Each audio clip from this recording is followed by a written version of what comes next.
When it comes to game trailers, Smash and I have always gone together like Sonic and autism. There's just something magical about the way they approach reveal trailers that always resonated with me and millions of others. What? This is a grown-ass man getting hype over an Animal Crossing character. These phenomena don't just happen by chance. It's addicting, almost dare I say manipulative. It's like I can't take my eyes off of it.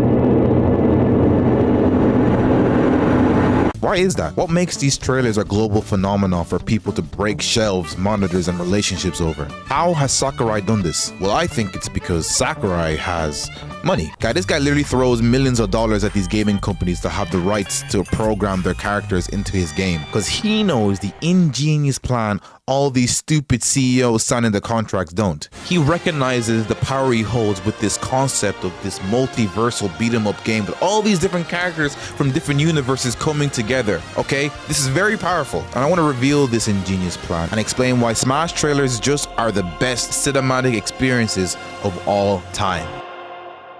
Goku grittying on John Wick as Dwayne Wade rides a choo-choo train is now the hallmark of gaming in 2024. These Fortnite character crossovers might have the majority fooled that these are the best crossovers in gaming history, but not me.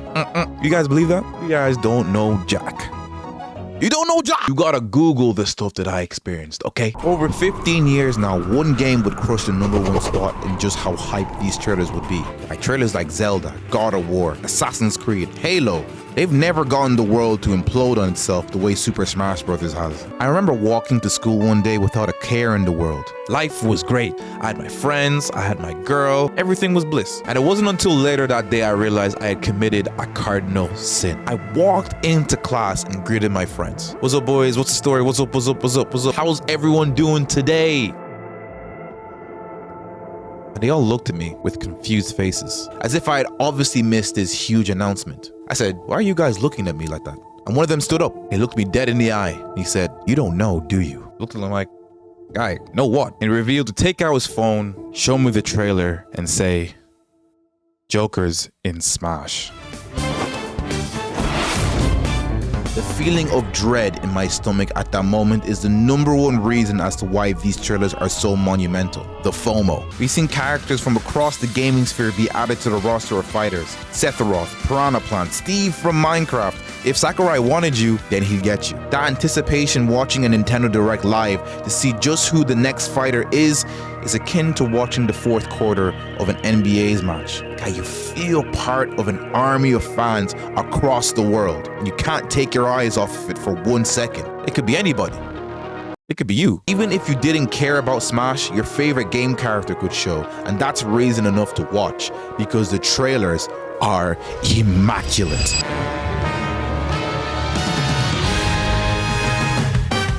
37 stunning CG sequences showing off movesets and character interactions no one on this earth has ever seen.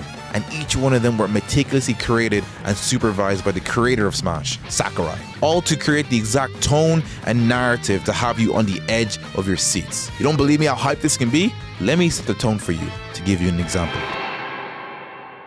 There are only 3 survivors now on the ship, Samus, Mario, and Mega Man, all walking carefully as if trying their best not to awaken a beast. All you can hear is the echoing footsteps of these 3 as they eagerly look around for what seems like a phantom. And BAM! Just like that, Mega Man is pierced in the chest by a tail. The other 2 are unaware. They are completely oblivious, and BAM! There goes Mario too. Nintendo do not kill their characters, and 2 staples in Nintendo have now been executed. And now that just leaves Samus. And somehow her 6th sense turns on, and she feels his familiar presence as she closes her eyes and readies herself. Before she can react, the dragon erupts from the bridge with a ferocious roar. Fear reflected in her eyes as his character theme plays and Ridley hits the big time. Oh my. Yo, it's too hype. 3D Studios and Sakurai understand that you need to respect the fans. You have to be true to the character interactions during these sequences so people aren't put off by it. Creating familiar environments and allowing characters to react the way they would actually react in their games allow new fans to get behind the hype as well. All new character designs, subtle hints throughout the trailer make you forget you're watching a trailer and more of like a puzzle. When I watch the reactions, I like to play a game with my boys to see who can predict the character first. Sakurai has his claws on every part of every trailer, all the way down to the frame where a sound effect is played. This guarantees a masterpiece, done with a mix of CG sequences and actual gameplay footage, all packaged neatly into an easily digestible present of joy. And what does the internet do when we're given 10 out of 10 premium content like this? We react. Like, some of these reactions to these trailers go hand in hand with the trailer itself. In my memories, I'd watch the same character reveal 6, 7 times from different YouTubers and streamers just to relive that moment, just to relive the hype. Why? Because this kind of stuff is really special nowadays. No other franchise puts this much money and effort into their presentations. I mean, why would they? Games are purely made to play, not to watch. It makes perfect sense to focus more on the game itself and push things like cinematics to the wayside. But where's the fun in that? In a world where games feel more and more disconnected to the heart of the gamer, what Smash provides is his love letters to people who are fans of these games, basically saying, we see you. This is for you. On paper, these cinematics don't help frame data, mechanics, or most other things, but it feeds the soul. Seeing worlds you never thought would collide is a big deal, and these games treat it as such. God, there's a subtle narrative being told as multiple fighters join this alliance, fighting back against the creator, and every order of the characters coming out is all on purpose. I'm telling you, this is calculated, okay? I'm telling you, Sakurai has been big braining us since the very first character trailer. Let me prove this. It's 2021 and we've seen every character reveal so far, except one. For me and many others, I had gotten low-key jaded of Smash-related content. The game came out 4 years prior and I've put a disgusting amount of hours into it. The recent reveals were cool, I guess, but part of me just felt a little indifferent towards Smash. So much has happened since 2018. I mean, I'd almost finished college, I traveled around Europe, I had seen my favorite Smash creators come and go, you know, and had my own ups and downs in life. Smash was the furthest thing away from my day-to-day life. I feel like I had squeezed everything out of this game. It felt like we had a good run, but eventually, even Smash could fade into obscurity.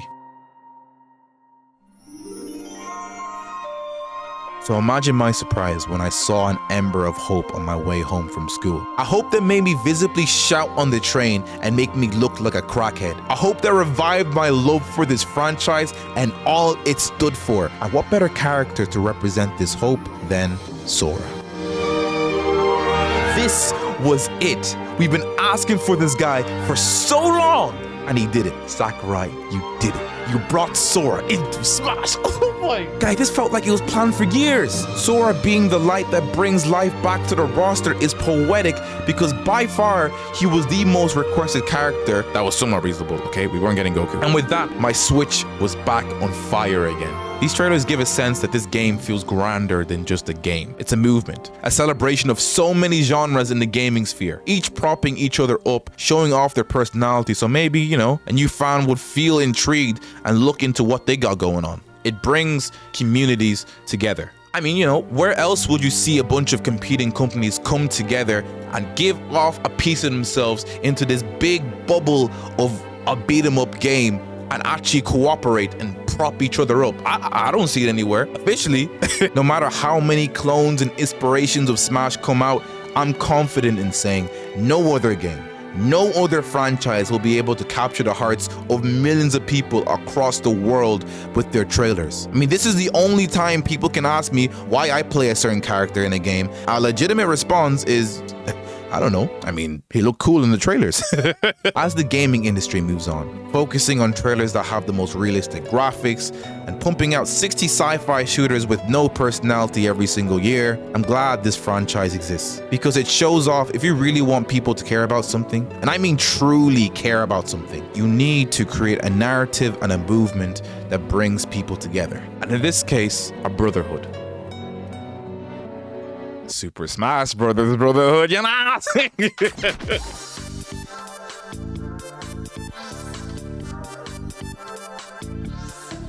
your main man Knuckles, and we're Media Herd. You ready to go in space? Help me get the hell